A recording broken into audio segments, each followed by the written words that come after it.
All right, it's 3 p.m. Eastern.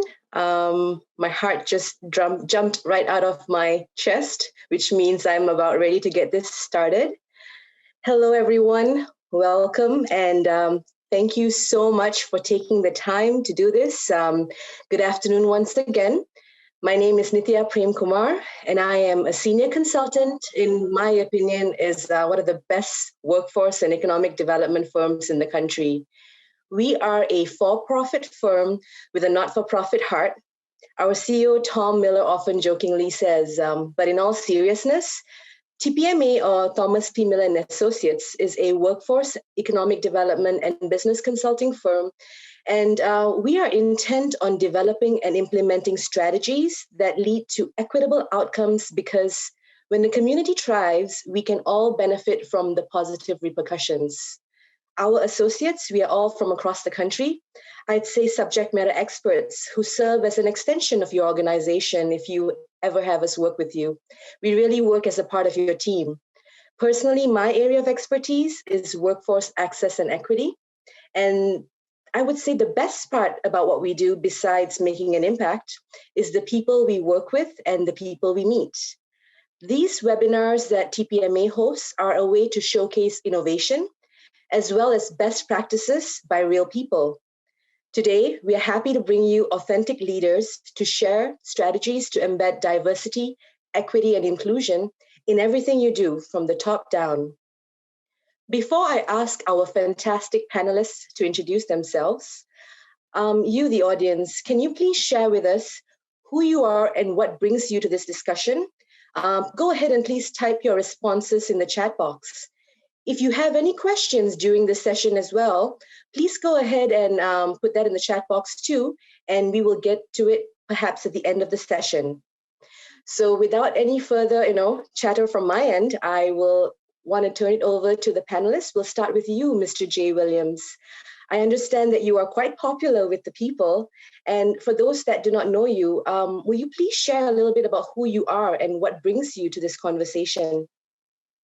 Nithya, thank you for the kind introduction. I'm not sure popular with whom, but I appreciate the handful of people who may still view it that way. I am just so excited to be here with my fellow panelists, particularly with Megan Wagner, who is a young woman who I've known for virtually her entire life, who has invited me to be a part of this, and I'm excited to hear from these subject matter experts. My name is Jay Williams. I'm currently serving as the president and CEO of the Hartford Foundation for Public Giving. The Hartford Foundation is a large community foundation based in Hartford, Connecticut, that serves 29 towns in the greater Hartford region. We are the largest community foundation in the state, one of the oldest and largest in the country. And I've been in this capacity for 4 years. Prior to that, I spent 6 years in Washington, D.C. with the Obama administration in a variety of roles. I spent a year in the White House. I spent a couple of years as the auto recovery czar doing the restructuring of GM and Chrysler. And then I spent almost 4 years as the Assistant Secretary of Commerce for Economic Development, running the Economic Development Administration at the Commerce Department. And prior to that, I'm from Youngstown, Ohio, where Megan and I both grew up, and I've known her since those days. And I was in my second term as mayor of the city of Youngstown when I accepted a position in the Obama administration. So I'm excited. I've got a lot of experience in community and economic development. I'm more excited about the folks I am here with today on this panel to learn from you, to share. And I will end by saying the notion of inclusivity and diversity, which is long overdue and is of exceptional importance, is something that I'm really excited to have a conversation about. Thank you so much for that authentic, warm introduction. Shauna Davis, you and I go way back. Please tell the audience who you are and a little bit about how we met without, telling too much about the skeletons in my closet. Yeah. I don't know how to top Jay. The Obama administration. I mean, when I grow up, I want to be like you. That's all I'm gonna say on that note. But hi, I am Shauna Davis, and I would like to introduce myself a little backwards, probably a little differently. One day I'm gonna learn how to follow directions, but I thought it would be fitting for this group. When I worked in the school system, we would play this game called If You Really Knew Me. And the formal name of the game is called Iceberg. And the reason it's called that is because you can compare it to people. And so what do you mean?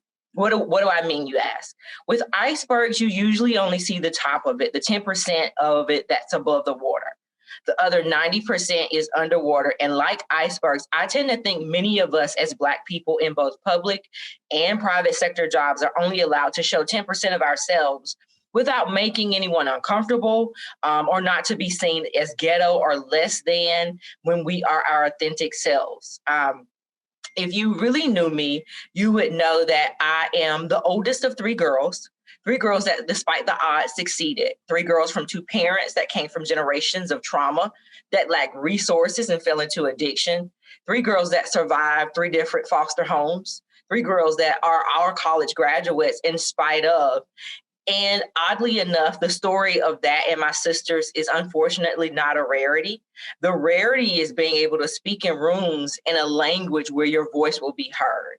The rarity is not to be treated like I don't want to be treated like a monolith, and I am not the spokesperson for all Black people.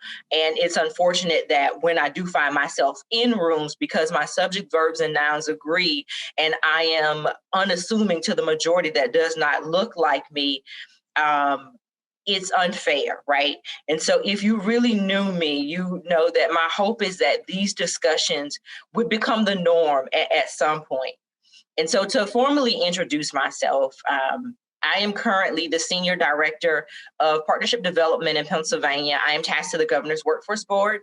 I'm also the President of Grace Consulting Company, and we advise public and private organizations on strategies for diverse and inclusive, racially equitable systems, heavy on the racially equitable systems. I also served in a similar role in South Carolina, being tasked to the Governor's Board before taking on this role. And in that role in South Carolina is how I met Nithya. And to be completely honest and transparent, we did not start off as tight as we are now. As a Black girl and a brown girl on team, we were literally put against each other to compete. Add in the cultural differences on both sides, it was really a recipe for a disaster. But because we truly respected and valued each other, we had, as we would say in the South, we had a come to Jesus moment, and learn that while we are very different, we are very similar, and learn how to complement each other in a very graceful way. And to me, that testament of a respected friendship is something Nithya does, and I try to do as well. And that's to mention one another's names in rooms that usually lack color. And so it was actually a blessing in disguise that came out of it.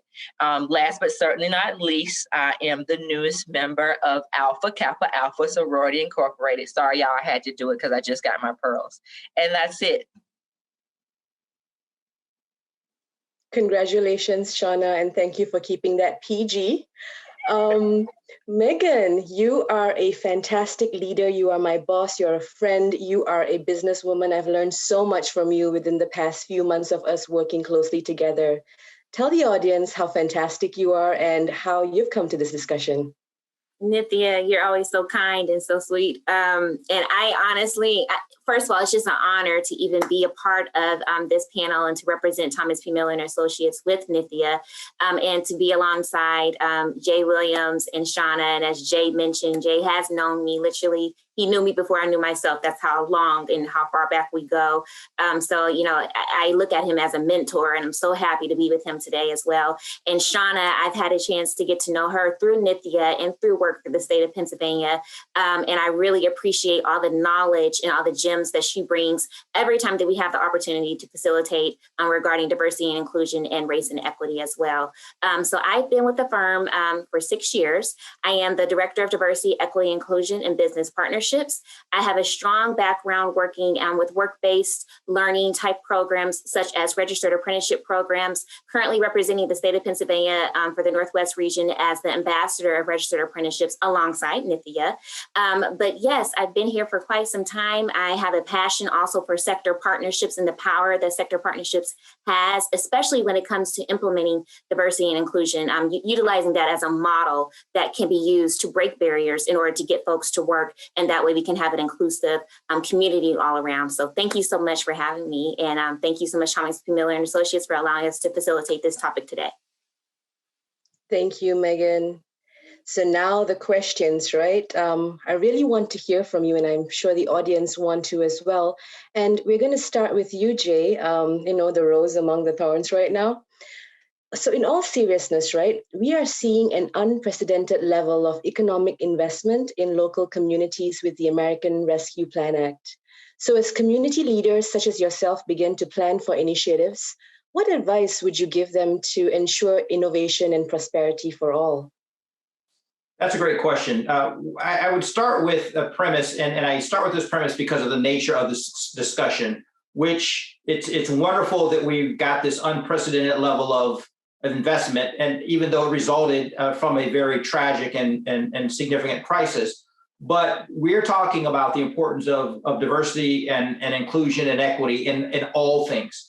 So I start with the premise that you always get a better outcome when you have a process or an initiative that is diverse and equitable in terms of perspectives, people, lived experiences. So without question, it's always more profitable if you're a business. It's always more beneficial if you're a community. It doesn't matter. The other part of that premise is that this country has, in its 245-year history, never had and never embraced the first part of the premise, that this country was built on and continues to suffer from systemic inequities and disparities and structural racism in a way that has plagued us. So when you talk about this unprecedented level of investment, I think it's first and foremost important to start with those two premises and then begin to ask ourselves, as we think about how to put this investment to its greatest use, how do we do so in a way that begins to chip away at or start to correct in a more meaningful way the structural inequities that have existed in this country? This may be a once-in-a-lifetime experience. I hope it is. I hope none of us ever have to live through a COVID crisis or any type of crisis the way we've done. That being said, it's also a once-in-a-lifetime opportunity to use significant public investment to start remedying some of these things. We're not going to fix everything, and it's not going to wash away the sins of the past, but I think it's an opportunity for us to start thinking about how we use this significant investment through a lens, and not just a lens, through a mindset of establishing equity and diversity as a secondary part of what we do, as a natural part of what we do when we talk about these investments. So in that, I mean, I'm sure we'll get into specific programs in terms of workforce and economic and community development, but I want to start with that notion that we can't just say, well, programs that we've had that have gotten public investment have always worked. While there's been some successes, they have been, for the most part, still steep in a system that is inequitable toward communities of color.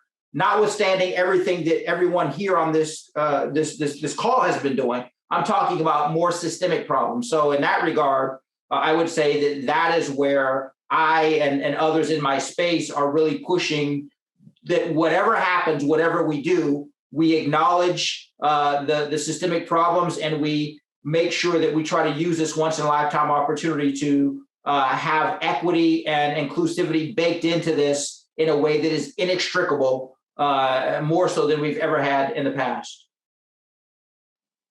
Thank you, Jay. In your role, Shauna, with industry partnerships in Pennsylvania, how would you add to what Jay just shared? So I think if I go beyond the Commonwealth, right, I think to piggyback on across the board, access to capital has always been an issue with respect to Black enterprise. Most diverse communities, especially communities of color, have historically faced extensive challenges, both in resources and available access to those resources. And I think the pandemic has only exacerbated those needs. I think a great example, while well-intentioned, is something that we can look at is the payroll protection plan, because when the program was executed and implemented, it left out 95% of Black businesses. I mean, it was declared as an employee versus an employer, but out of the 2.6 Black firms, 2.5 employees, and so many of the businesses were not able to take advantages of one of the largest stimulus packages ever.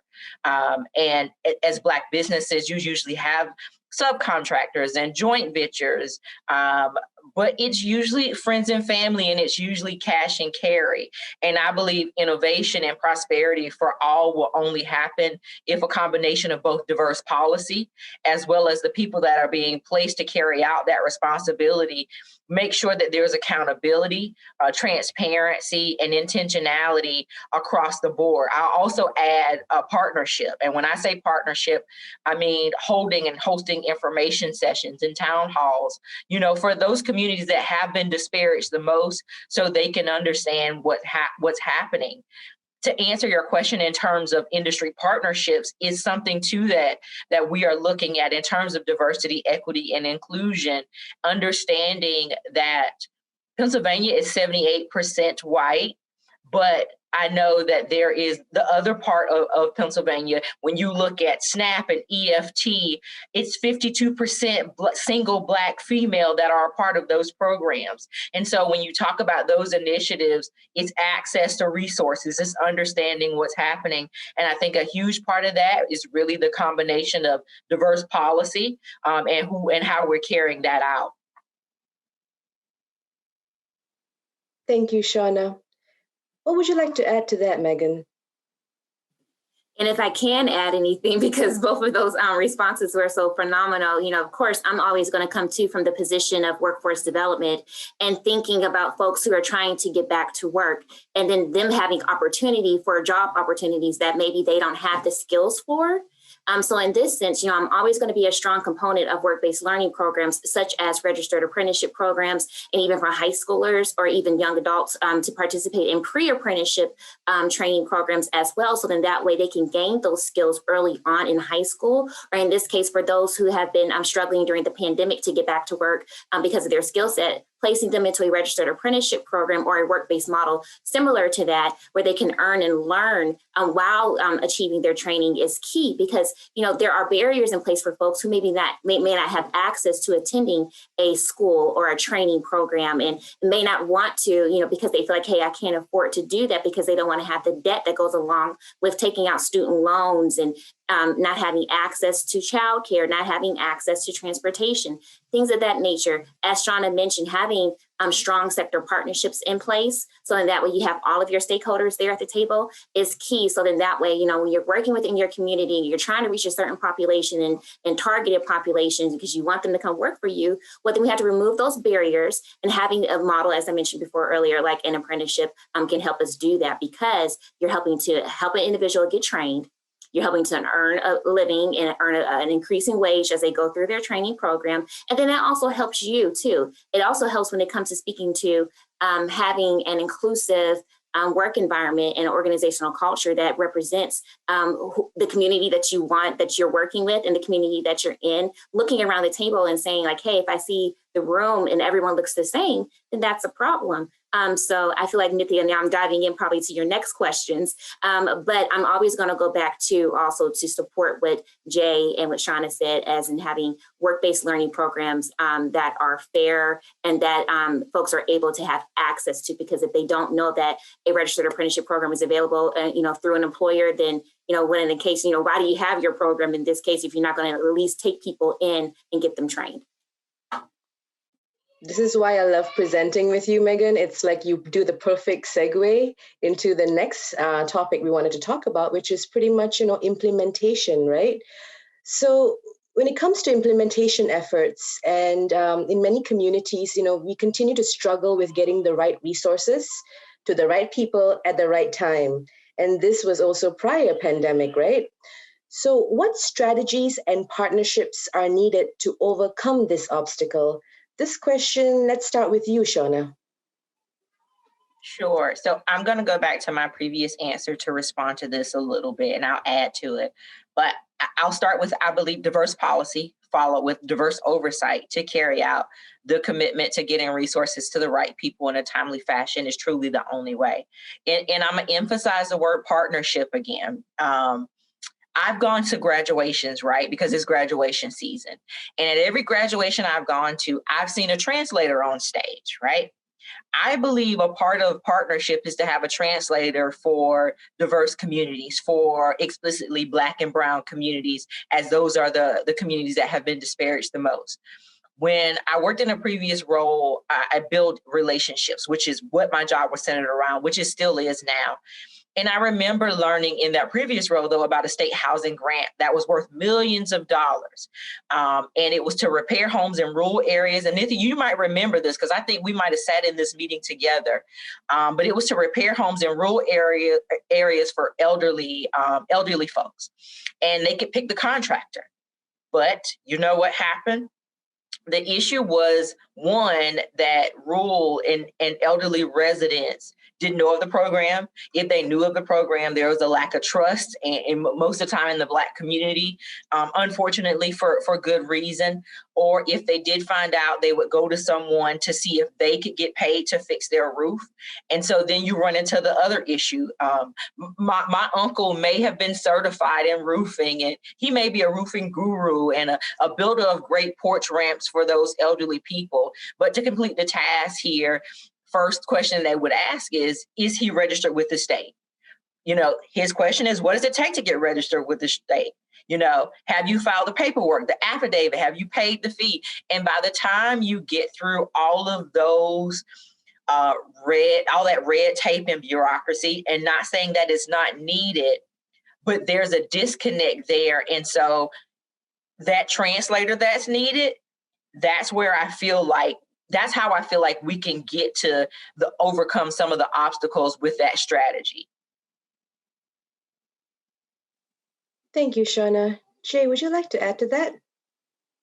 Sure, I just agree with Shauna, with the things that she said. I mean, when we get to implementation, that's the point, people are ready for the starting gun, they're ready to run and sprint. But what we fail to do often is do the groundwork necessary prior to implementation, particularly when you know and can see that there are significant investments coming. Now, we perhaps didn't know this with COVID, but there have been plenty of federal and state projects that are announced a year and a half or 2 years in advance. This huge construction project is coming to town, and the legislation is passing the funding. And too often communities sit and wait, and then when it's time to do the bidding and the contracting, you know, everybody says go, and you experience exactly what Shauna has said, that the smaller minority contractors, we wasted a year or 18 months when they could have been doing the training, the capacity building, the certifications, prepping them, making sure they were ready. But then when it comes time to actually let the contracts, we're saying, well, we can't find them, and they haven't cleared all these hurdles. Well, what were we doing in the year and a half leading up to that when we knew it was coming? That's an obligation we have. The other part of that is people think about implementation, and we got to be efficient. So what's the most efficient way to implement is to go to the people that you've always gone to do the things that you've always done, because that's the most quick and efficient way, right? And that's what we want. Well, it might be efficient, but it isn't inclusive, and it does not lend itself then to changing the conditions that we have been plagued by. Being inclusive and diverse can be messy. It takes effort and energy. It doesn't always happen in the quickest amount of time, but that doesn't negate its importance. And I think too often that's been used as an excuse. Oh, that's so hard. We got to jump through all these hoops. This project has got to be done, and we'll get to it the next time. And then we'll get to it the next time. And there's never a next time, because there's always this push. Well, we got to get it done, and we don't have these pools. So I think to that extent, we have to say, you know, the implementation has to be one that ultimately involves the segments of the community that have been so often and for so long and undeservedly left out. It's not because of lack of talent, ingenuity, creativity, entrepreneurship. Black and brown communities have those in spades. If we didn't, we would not be on the face of the earth. We could not survive the things that have happened in this country if we didn't have all those things. But what we now need to do is to be able to plug those into the major economies and the opportunities that have for so long not evaded us, but have been systemically, in many instances, excluding or exclusive of us. So Shauna is absolutely right in terms of doing the groundwork now, such that when these opportunities come, the ones we can foresee, we're ready for, but also the ones that we can't foresee. So there's no longer this notion of, oh, we can't find enough qualified Black and brown contractors, professionals, or you name it. So therefore, we just got to move forward in the ways that we always have. Thank you so much, Jay. You brought up messy. You brought up, it's difficult conversations needing to take place. And so the next question that I had is, the topic of diversity, equity, and inclusion, the topic of, equitable distribution of resources, for some reason is still quite uncomfortable for a lot of people. How do you have effective and safe conversations about race relations in the community, Jay? Again, acknowledging that they are going to be uncomfortable. And I struggle when people say, have safe conversations. Certainly you want to have productive conversations, but that sometimes does involve people being disquieted or uncomfortable about the notion. And I guess I describe it like this. You want to be transparent, that I believe that, in having a more equitable approach, there is this notion of being able to grow the pie, that it is not necessarily a zero-sum game, that you get better outcomes, a greater growth in the economy, more profitability, more to go around if you engage in these processes. But the other side of that, which is sometimes much less comfortable to talk about, if I'm going to say, Nithya, I'm just going to use you and I as an example. If you and your family, your lineage have over the years benefited from a system that has been inequitable and structured against other groups of individuals, and now we talk about leveling the playing field, it does mean that what you assumed was a just result of your hard work, of you doing the right things, of your ingenuity, if the playing field is leveled, it does mean that others are going to be able to now benefit from a system that has for many, many years lock them out. So I think that's the other part that I tried to introduce to the conversation, that about growing the pie and making more for everyone is also true. But if a group of people have unfairly for many, many years benefited at the expense of others, and we say now the playing field is level, it does mean you may not get as much as you have gotten in the past, but what you were getting in the past was gotten in a system that was unfair, inequitable, and structured against the other group. So now let's all compete on the same playing field. So that's a hard notion, because for so long, there was just an assumption that, hey, you worked hard, you did the right thing, you went to school, you got a skill, you could succeed and be rich beyond your wildest dreams. But that never held true broadly for communities of color. Of course, we can always point to individuals or smaller groups, but on balance, because the way the system has been established, I think that's the other part that I often introduce that isn't comfortable. I don't want somebody to have less, but I want to be able to ensure that I can compete, or my kid can compete equitably. It's not about trying to give someone an unfair advantage, but it's about taking away the barriers that have been put in front of communities of color for so long. And then, hey, just compete. Just work hard, just do the right thing. If it's not working for you, there must be something wrong with you, not the fact that there's something wrong with the system. To pull yourself up by the bootstrap mentality that everyone keeps saying, keep your nose clean, do what you need to be doing, and then you will achieve success. The same thing that brought me all the way across the world to come to America. Lots of very nice fairy tales, if you will. But in reality, it is very much different. And Meg, how did we have these conversations at TPMA surrounding racial equity and inclusion, diversity, equity, and inclusion? Thanks, Nithya. So yeah, when we started our diversity and inclusion journey, I have to give kudos once again to Tom Miller himself, who approached me many years ago and said, "Hey, Meg, I see, what's going on in our climate, and I also look around, in our own firm and see like there's areas of opportunity, just for us, what can we do to increase our equity within the firm. And I shared with Tom, I thought it would be a great idea for us to create a diversity, equity, inclusion committee. And with that committee, we had representation from all of our practice areas within the firm, where we were able to meet monthly to discuss, internally, what strategies that we want to have in place, so that way we have an environment where people want to come work. In this sense, do they know about us? How can we spread the word so they can learn about all these great things that we do at the firm? So that way we can have, representation from, a diverse population of folks. Another thing, that we did in the firm is, as I mentioned, it has to start from up top.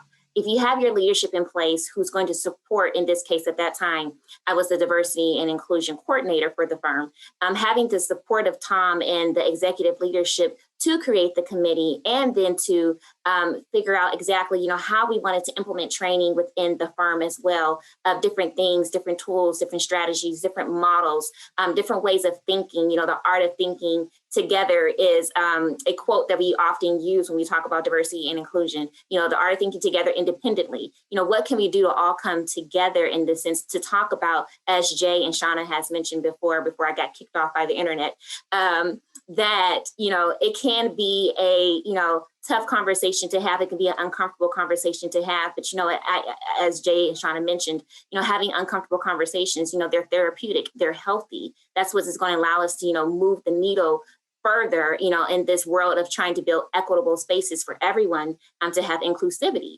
So starting there, you have to, have it start from leadership, have someone there on your team who can help establish, the strategy and where you want to go. And even then set the foundation at all levels of your company, your organizations, your partnerships, whatever it is that you're trying to do to implement diversity and inclusion. Because in this case, folks leave jobs, they leave different positions, and you don't want that foundation that you have established to then wither away, and then you have to start all over again. And that person has to go all the way through the process of trying to implement diversity and inclusion within your organizations.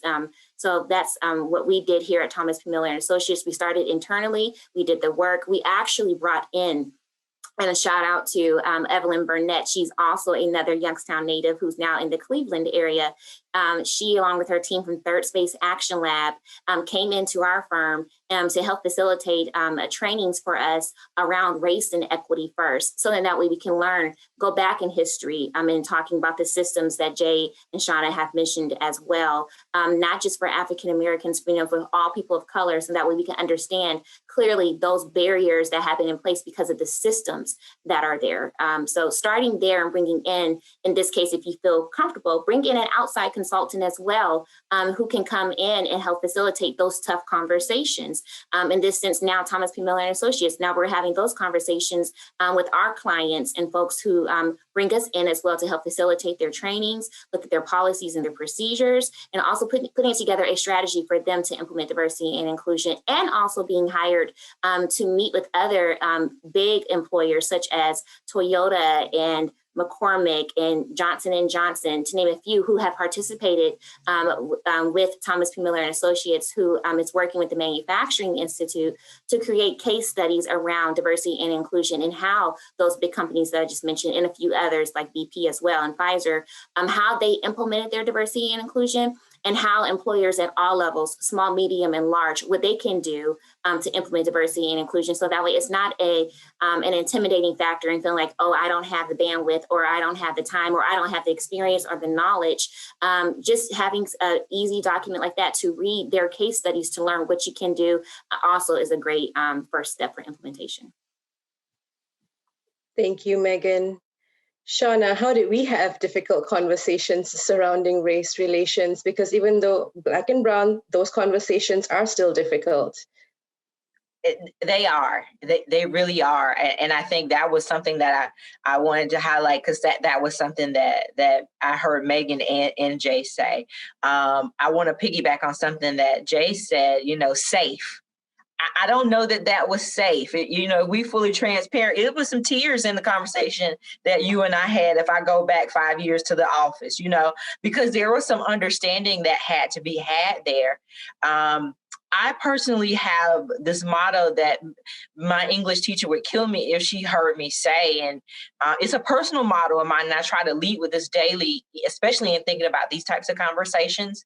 And I often say, never have I ever heard anyone complain of being loved, being heard, or being valued. And I think that is really big. So when you go into these types of conversations, you have to really check the posture of your heart to make sure you go in with understanding and an open mind and empathy. But because I have seen the purest of intentions be judged harshly because a person didn't understand the impact of their words. And so I'm going to say what Megan said, hire a professional, right? Number one, but I'll answer the question. I personally too have done with Third Space and the Racial Equity Institute out of North Carolina, and it's phenomenal to have a very broad understanding of things. But one of my personal favorites is a framework out of MIT that I share a lot, and it's called BRAVE. The B is for build trust, and just being intentional and focusing. The R is for respect, respect the sensitivity of the topic, and still challenge people to go beyond the superficial. Piggyback again on what Jay said, this may not be an easy conversation. A is for acknowledge the uncomfortable realities of the past and the present. We all saw the most gruesome 9+ minutes played on national TV last year with George Floyd. The unfortunate reality is he is not the first. I have a son. My Black son is 6'3" and 275. And while he is praised on the football field, he is seen as a threat off of the field. In the area that we lived in, I've never been stopped before, and he was stopped 7 times within 2 years of getting his license, So acknowledging that it's real. The V is for validate the experiences of racially marginalized groups. The E is for emphasize, and it's emphasizing your organization or community is prioritizing goals and metrics around racial equity. The last thing I would say is have clear and concise conversation and communication. If we're having a discussion on race relations, do not water it down with diversity or just inclusion without touching on specific topics. Thank you, Shauna. This question just reminds me of when I was flying back from Iowa last week, and we had a very good conversation with this older gentleman. He was a farmer from Harrisburg, a pig farmer, if you will, and we shared stories and all that good stuff. But towards the end, he asked me, he was like, if you don't mind, may I please ask you, why are we having, the moment he said, if you don't mind, may I please ask you, I already knew what was coming. And his question was, why do we have all these conversations about racism taking place now? Why is it happening so much? The tired person in me wanted to be like, well, because enough is enough, But I, took a deep breath, and he said, if it's too much for you, you don't have to get into it.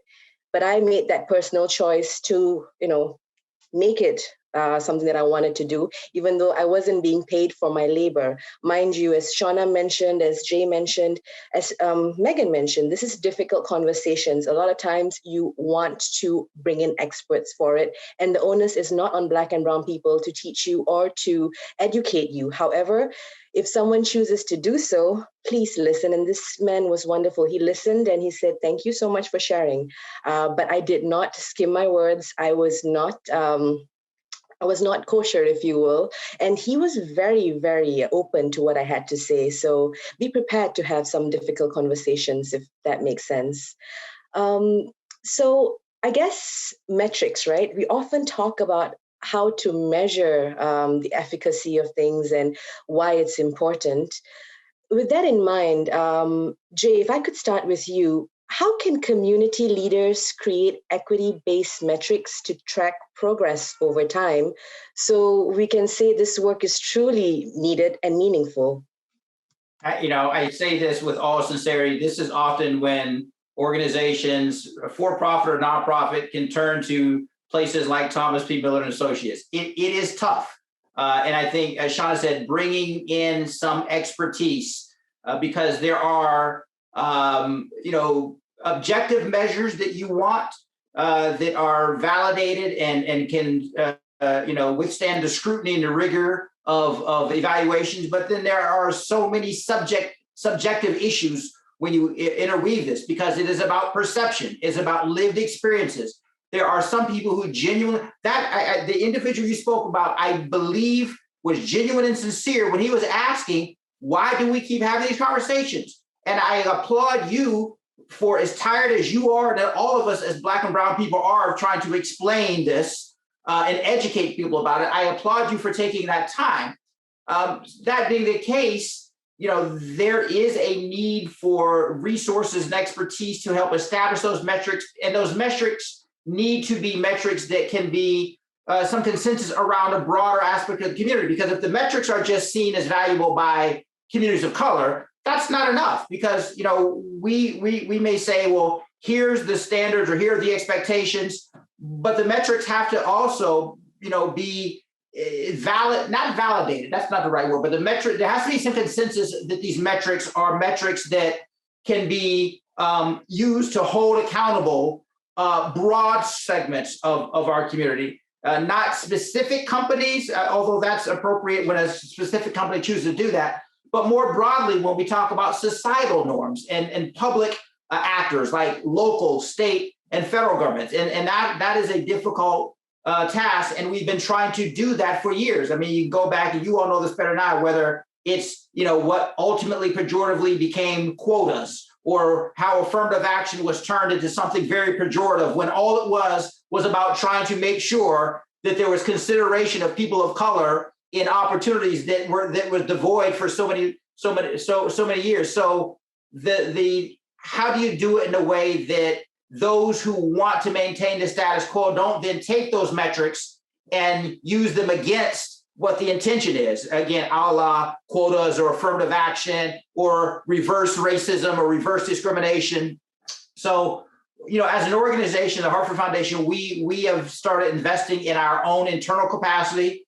Part of that is the folks that we've hired, our most recent 4 hires, more diverse from lived experiences and the whole gamut than we've ever had at any perhaps given time, to also then reach out to other stakeholders, including cynics and critics, to try to understand the thinking of people who see this as problematic, because it is important to understand why and how they see it as problematic, not necessarily because you're going to convince them, but it's important to know, if you have an opposition, it's important to know how that opposition thinks, why they think the way they think, so that when you're making your case, you already have some insight. So I think to that extent, our efforts have been around bringing in some additional expertise. Our efforts have been around, the professionals that have demonstrated successfully establishing metrics that ultimately, are absolutely necessary to help evaluate, hold us all accountable, and move us, toward the society I think that we all are aspiring to. Thank you, Jay. Shauna, do you want to talk a little bit about how metrics are being introduced or have been introduced in industry partnerships and in your role in Pennsylvania? Sure. So I think I love what Jay said. So much of this is lived experience, right? Something you can't capture on a piece of paper or have an intended outcome for. However, in my role in dealing with industry partnerships, defining what DEI means, how do you identify the intended outcome? I think one is reviewing policies to make sure they align with diversity, equity, and inclusion specifically. Establishing baselines and setting targets is 2. Establishing accountability, which is huge. And it goes back to what I said in the first 2 responses to the questions. When you establish accountability, you have to also assign responsibility for tracking and analyzing those things. I think to Jay's point, to understand that those problematic responses, you do need to understand those as well. And again, I'm a truly quote him, not to bring them along, but it is so that you fully understand the diverse personalities and thoughts of those who are around and who these may affect, so you don't have the backwards experience that we will have to live through again. Thank you, Shauna. Megan, in terms of metrics, let's talk about TPMA as well. And I definitely love how much we have accomplished since we started, but I want to hear from you so you can share with the audience. Yeah, sure. So, like, as I mentioned before, we had our Diversity, Equity, Inclusion Committee where we worked together to put together a strategy of what DEI could look like at the firm from years from now. And, we looked at areas that we felt that could, have opportunity for us. And one of those areas that we wanted to, tackle first was just making sure that salaries across the board too were equitable. A lot of times, and there are stats and statistics out there, and I would have to pull up the latest ones. But when it comes to, especially with minorities, they are paid less. You add on fact if you're a double minority, in this case, I could hear Nithya say a triple minority. When it comes to your pay scale, you're paid less than someone who is not.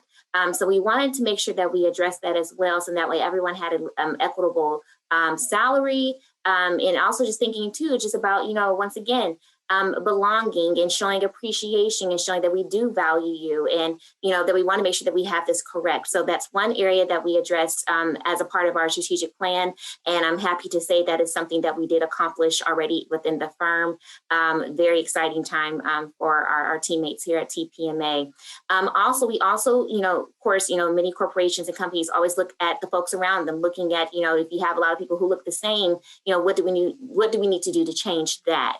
So when it comes to our recruitment and also our retention of associates here at TPMA, making sure that we look at everyone who applies to work for us, making sure that we spread the word, making sure that we work with our partners and work with different agencies as well when it comes to recruiting top people to come work for us, but all people to come work for us as well. So I'm happy to say we're on our way in that area as well. We can look around the room and see lots of diversity here. So those were the two main areas that we wanted to address here at TPMA first. We're always looking at our strategic plan and what we can do to build upon it, what needs to be updated with it, surveying also our associates as well to find out, their perspectives, how they feel about the organizational culture here at TPMA, and having questions regarding diversity and inclusion within those surveys as well is key, so then that way we can know, where we're going, what we need to do, and actually listening to the voices of our associates. Because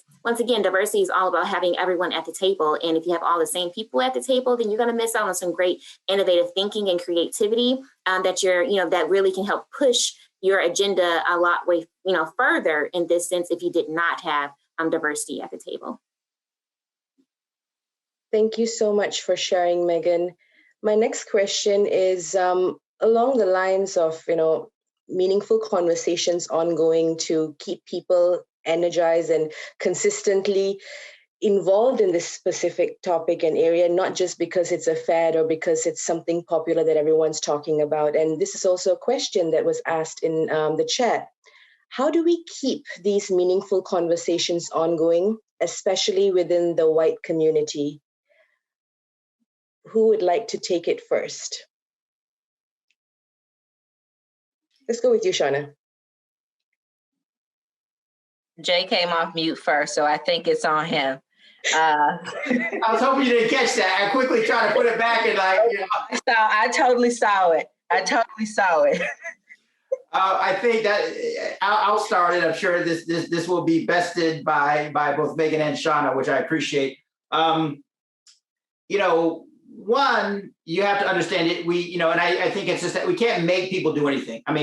But there's also nothing wrong in demonstrating how it's in their own self-interest. We are all humans, and we are created for survival. My wife and I, she always teases me about this because I'm sure she says I take it to an extreme. But when you get on an airplane, and they say if something were to go wrong and the mask drop, put the mask on yourself first before you then help whoever else, your kid, the older person. And of course she says I take that to an extreme. I'm like, hey, I got to take care of me and make sure I'm all good.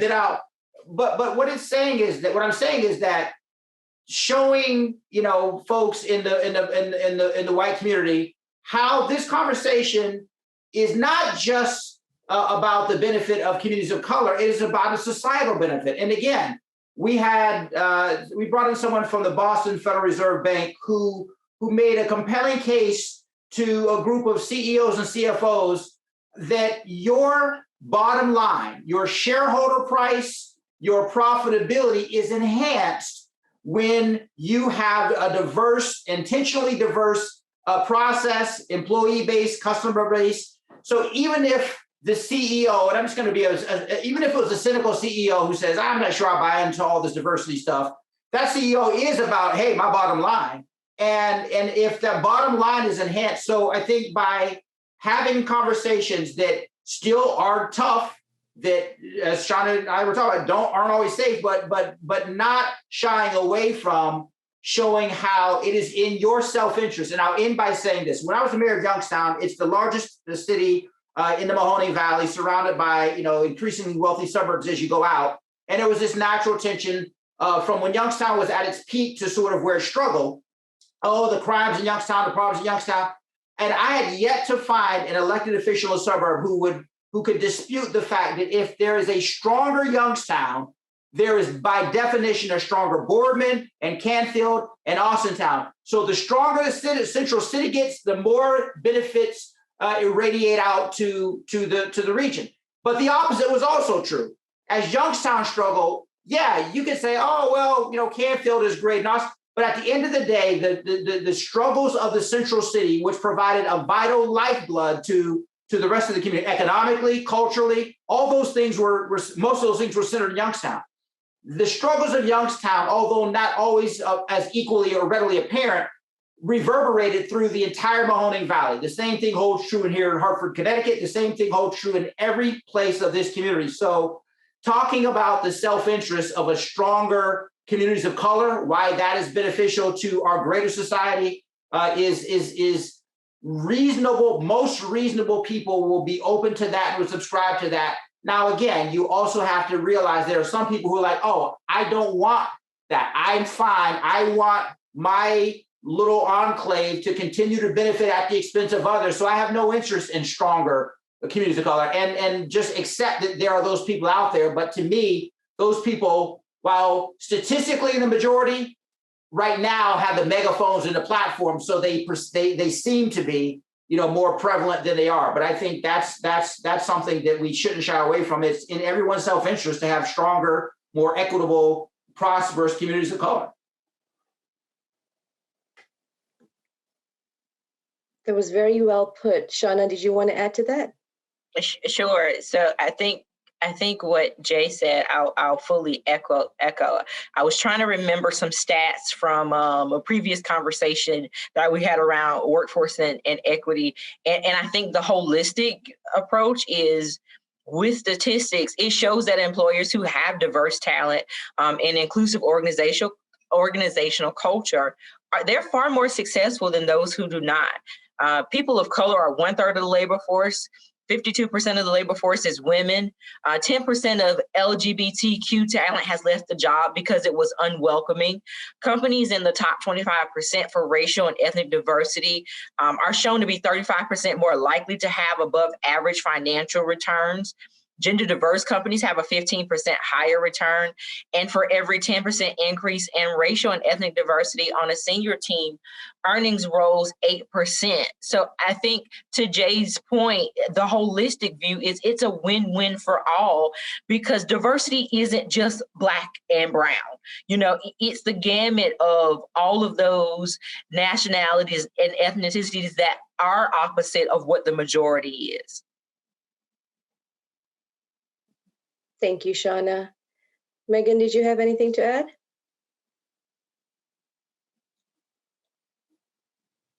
You're on mute. Yeah. No, actually, I don't have anything to add to what they just said. I mean, it's the truth. If I can say it, it's important to have everybody at the table. Thank you, Megan. We have one more question from the crowd. How would you like to see the community centered in conversations about how to use the American Rescue Plan dollars? Are there community engagement strategies we should be thinking about? This one, I'm really going to have to start with you, Jay. And that's fine. I immediately prior to this this session, I was on another session, and that was the core question. And, it seems to be stating the obvious, but using this opportunity to elicit not the feedback, and people often talk about the difference between feedback and input. Feedback is when a decision's made, what do you think about it? Give me your feedback, versus input, like we haven't arrived at a decision. We need to shape and have a decision informed by your input. And they're both important, but understand input happens at the beginning and throughout versus feedback, which happens toward the end. So going back to what I said earlier, knowing that it's going to take more time, it's going to be less efficient, it's going to be a little messy, you're going to have a diversity of opinions, you're going to have different approaches to engage communities in a meaningful, authentic way. Again, reaching beyond the comfort zone, reaching beyond the usual suspects, bringing in people who have been critical in the past, and hearing that view to ultimately try to arrive at some consensus around the use of these funds. And in the previous session, it echoed that those communities that engage in a process that establish not unanimity, there's not going to be 100% consensus, but a general broad consensus of how to invest these funds, that at the core of that is an inclusive, diverse process and impact and outcome. Those communities are going to be the ones that succeed. So and I'll end by saying, it's a lesson that I've learned and tried to embrace even when I was in elected office. Elected officials, mayors have plenty of critics, and it wasn't always kind, and you don't enjoy criticism, but I learned from it. I learned how to take that criticism, hear what people who had different views were saying, and oftentimes I would say that as an elected official, I could compromise my position without compromising my principles, and that's what as I started following that notion that my position on something wasn't always right, very often, could be improved upon, but my principles were immutable or unmovable. So to that end, I think using that mantra of accepting this as a messy sort of process, but ultimately, with a better community-wide outcome, in making sure that the inclusivity and diversity is intentional, it's authentic, it's sustaining, it's not a one and done. And when I say when it's diverse, I think Shauna and both Megan said this is beyond just Black and brown. That's a part of it, but diversity in every sense of the word, and inclusivity. So being at the table, a diverse table is great, but the inclusivity of those voices and lived experiences being reflected in ultimately what is the, the decision or the outcome or the path forward. Thank you, Jay. That's like the perfect way to close us off today.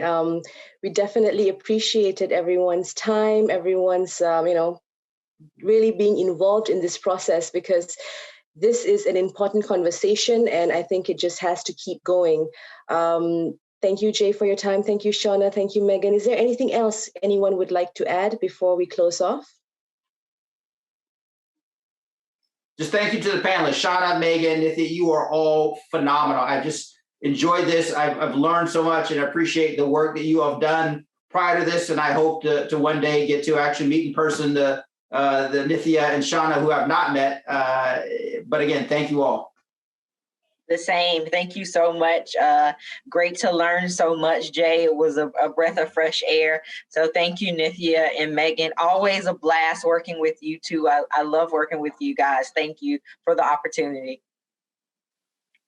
And thank you, Nithya, for being an awesome facilitator today, and shooting off the great questions for this conversation. Now we should just have a big old party and enjoy ourselves. But I hope you all have a good rest of the day.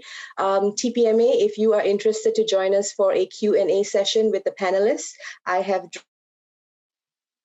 You're on mute. Well, I was on mute. I had to do that. I wanted to say thank you all so much for a wonderful time as well. TPMA, if you are interested to join a session with the panelists for Q&A. It keeps dropping right at that one part. I'll say it for you, Nithya. TPMAers, our next session for 30 minutes with Shauna, Jay, and Nithya and I, you have the link in your emails. Jay, I just sent you the additional link to your email. We're going to hop over there for a quick Q&A. Thank you.